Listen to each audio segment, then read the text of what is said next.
Hello student, आप लोगों का बहुत बहुत स्वागत है।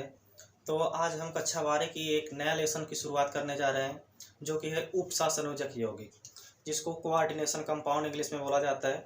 तो आज हम लोग उपशासनयोजन यौगिक लेसन पढ़ने वाले हैं, वो भी एकदम बेसिक से शुरुआत से आपको पढ़ाया जाएगा यहाँ पे। तो चलिए शुरुआत करते हैं कि उपशासनयोजक यौगिक क्या होता है। इसमें देखिए आपको पढ़ना होगा उपशासनयोजक यौगिक क्या होता है, ठीक है। इसके बाद इसमें आपको इसका IUPAC नाम कैसे किया जाता है, इसके बाद इसमें हाइब्रिडाइजेशन कैसे निकाला जाता है, ठीक है ना। तो ये सब टॉपिक जो है इसमें इस लेसन में आप लोग कवर करने वाले हैं, ठीक है ना। तो चलिए शुरुआत करते हैं कि देखते हैं पहले इसका बेसिक आज हम लोग देख लेते हैं कि उपशासनयोजक यौगिक होता क्या है आखिर में, ठीक है ना। चलिए देखिए, जैसे कि यहाँ पे क्या है उपशासनयोजक यौगिक, जिसको क्या बोलते हैं कोऑर्डिनेशन कंपाउंड बोलते हैं, ठीक ना। इसके पहले आप लोगों ने कक्षा 11th में पढ़ चुका होगा कि उपशासनयोजक आबंध क्या होता है। देखिए आबंध जो होते हैं वह मूल रूप से 3 प्रकार के होते हैं। एक होता है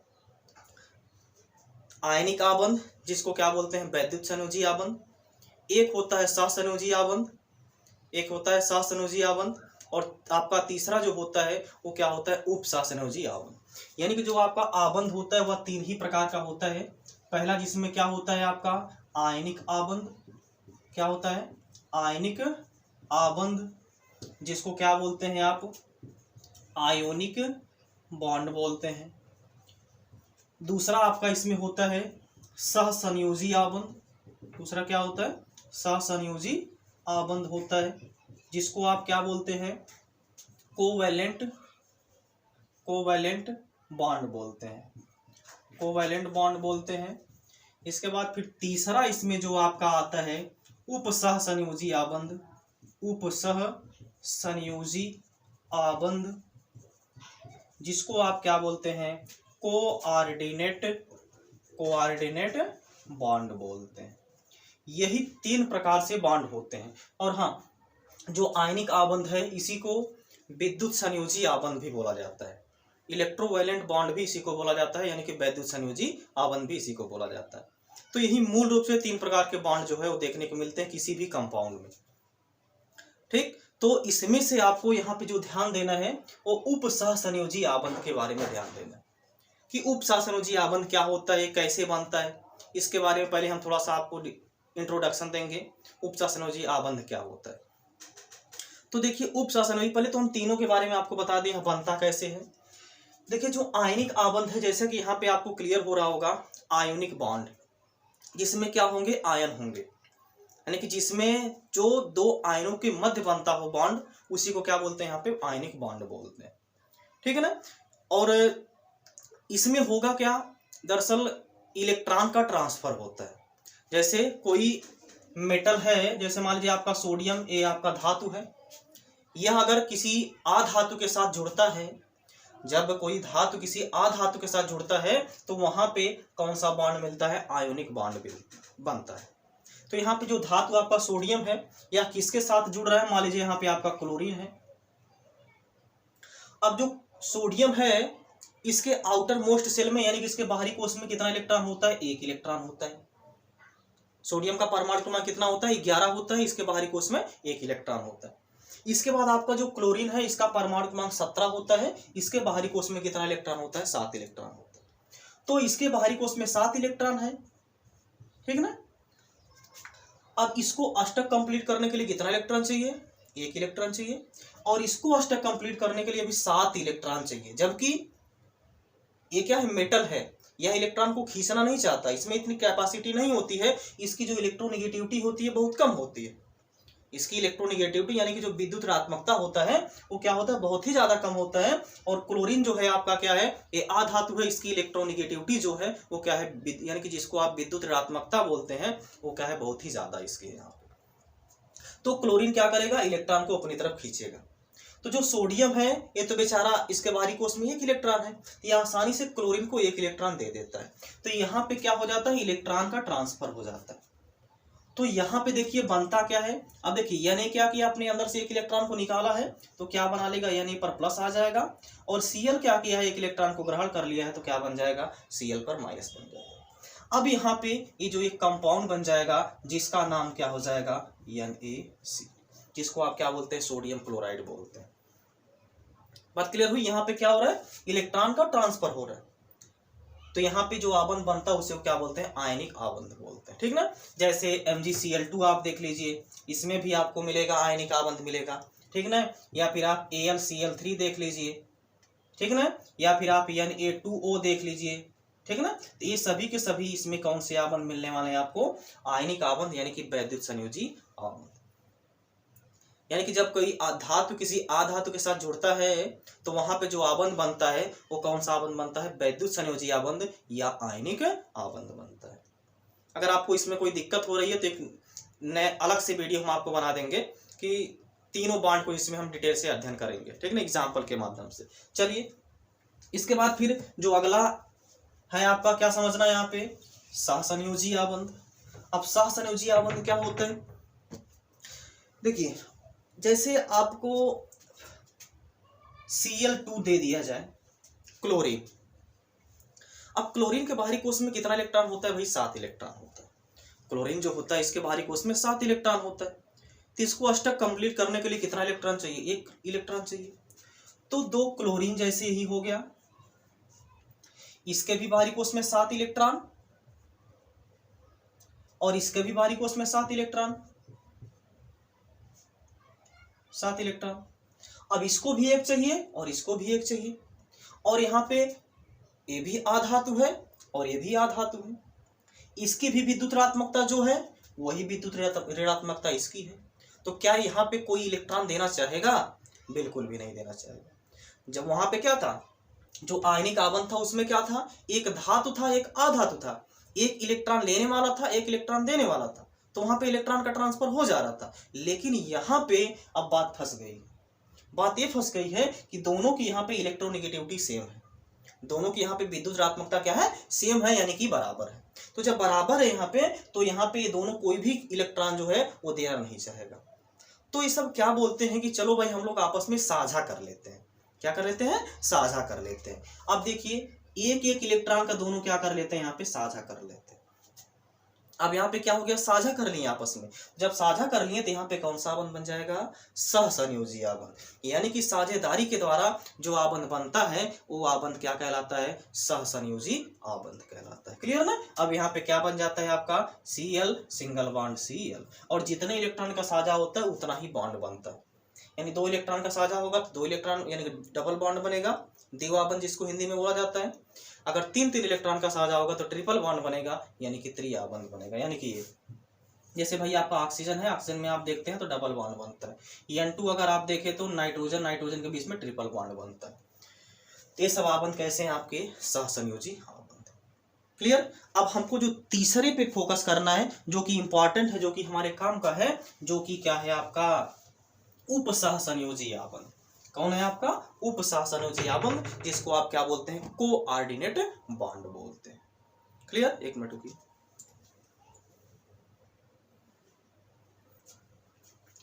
ओके चलिए देखिए, तो यहाँ पे है उपसहसंयोजी यानी कि आबंध आपको देखना है। देखिए जैसे अगर हम बात करें SO2 की, सल्फर डाइऑक्साइड।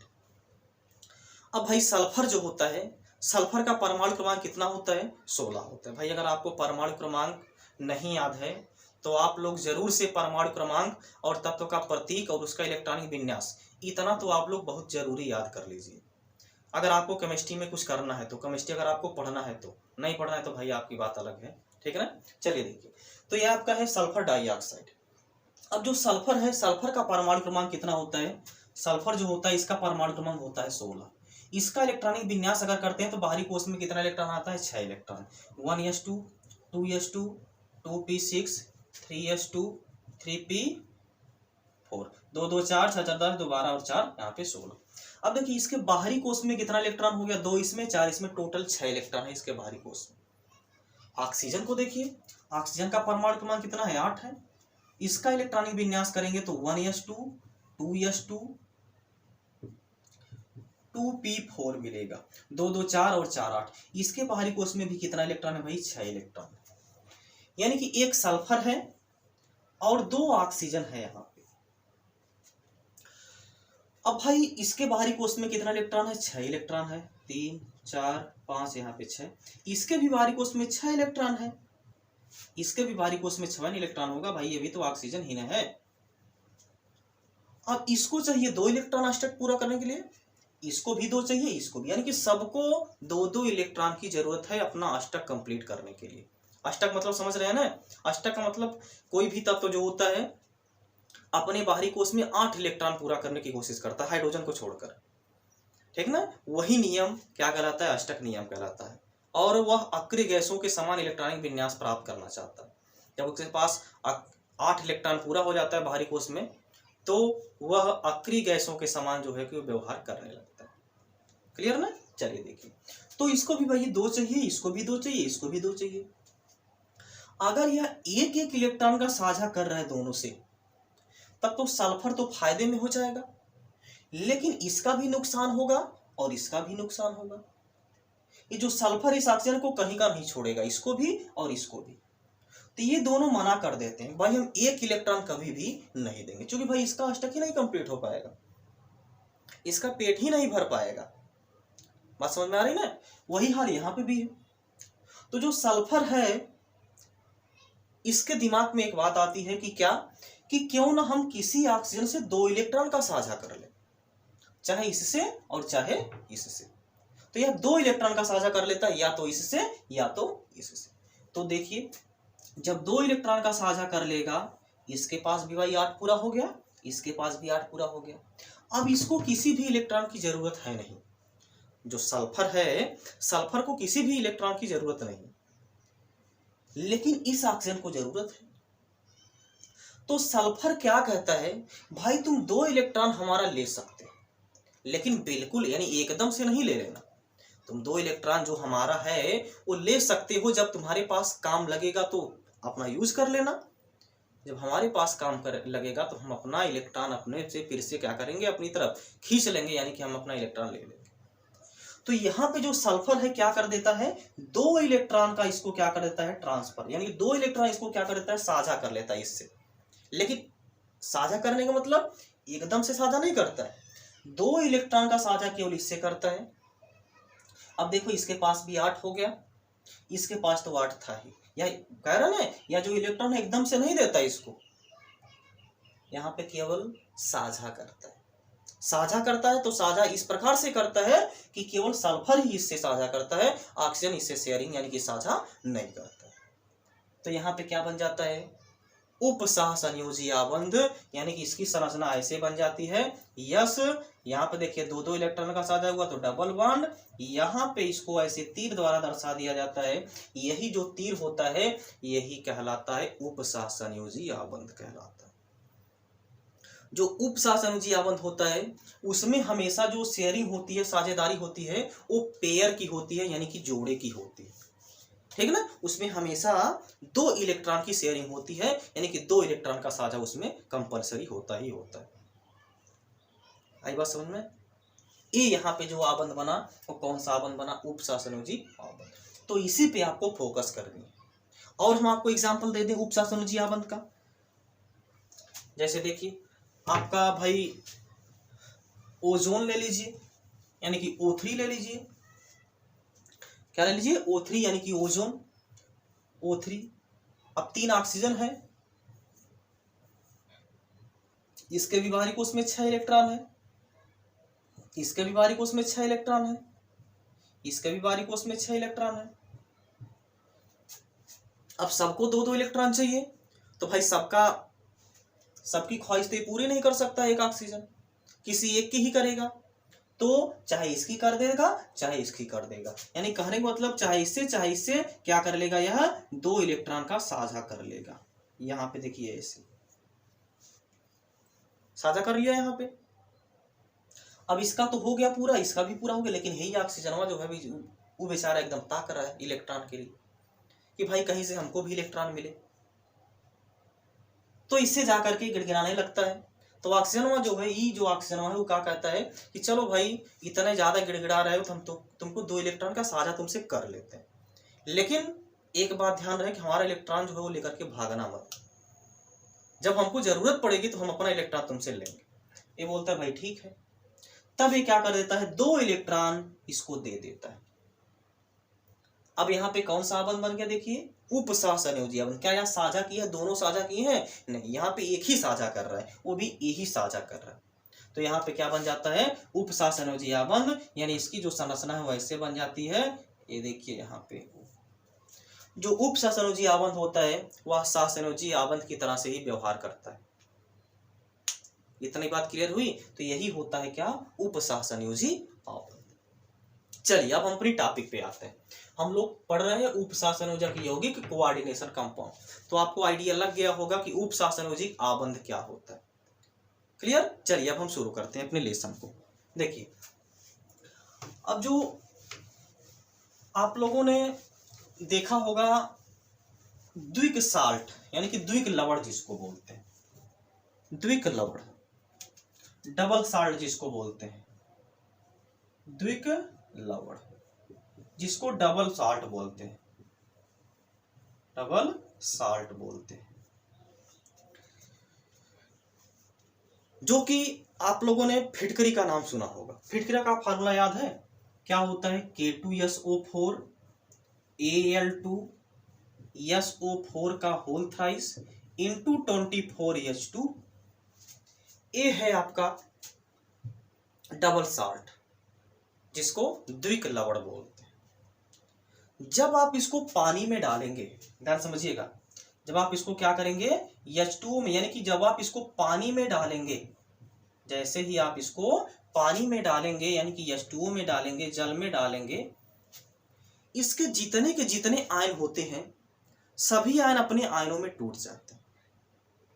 जितने भी इसमें आयन मौजूद है, उपस्थित हैं, सभी के सभी अपने आयनों में क्या हो जाते हैं, ब्रेक हो जाते हैं, यानी कि टूट जाते हैं। क्या क्या आयन है इसमें, पोटेशियम आयन है, और आपका क्या है, एल्यूमिनियम आयन है, और यहाँ पे सल्फेट आयन है।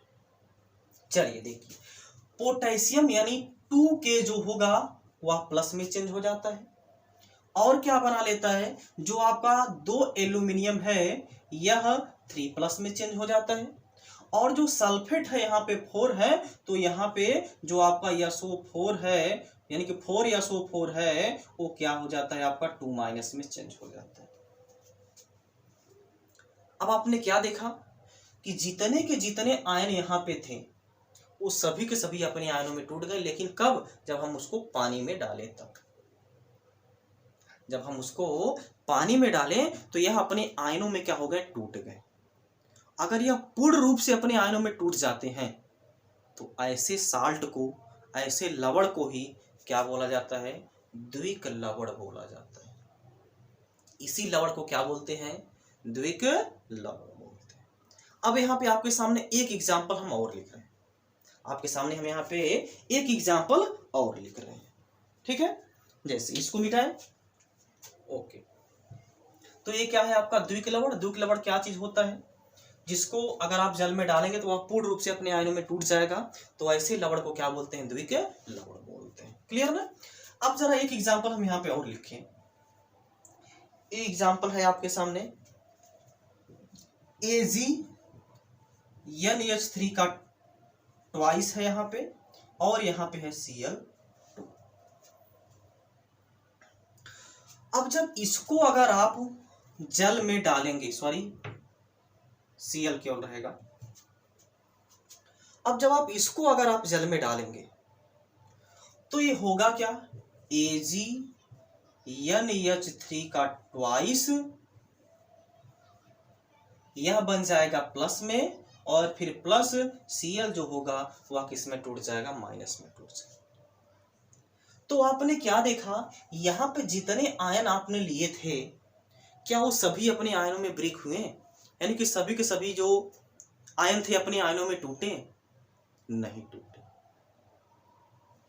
क्या देख रहे हैं आप, जो यहाँ पे बड़े कोष्टक में जो कंपाउंड रखा हुआ था, जो एटम रखा हुआ था, वो टस से मस ही नहीं हुआ, वो टस से मस ही नहीं हुआ, केवल यही दोनों क्या हो गए, अपने आयनों में टूट गए।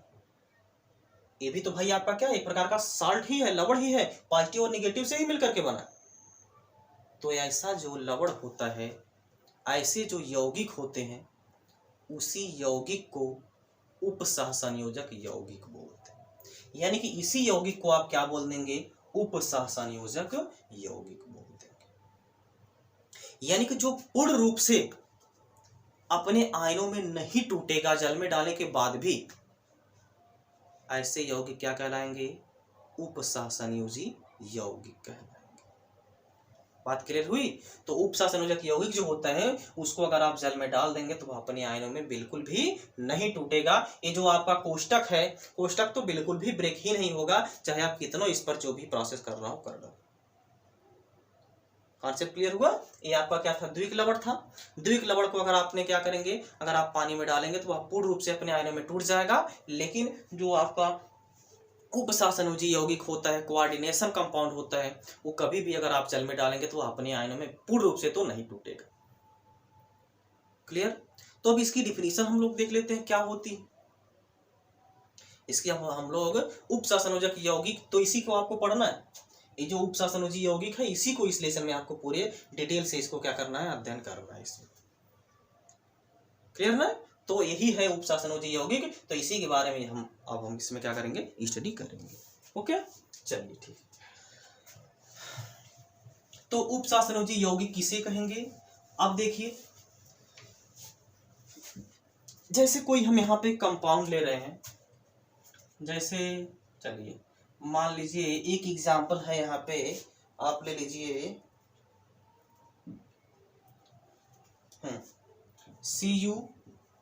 CuNH3 का 4 और यहाँ पे SO4। अब ये देखिए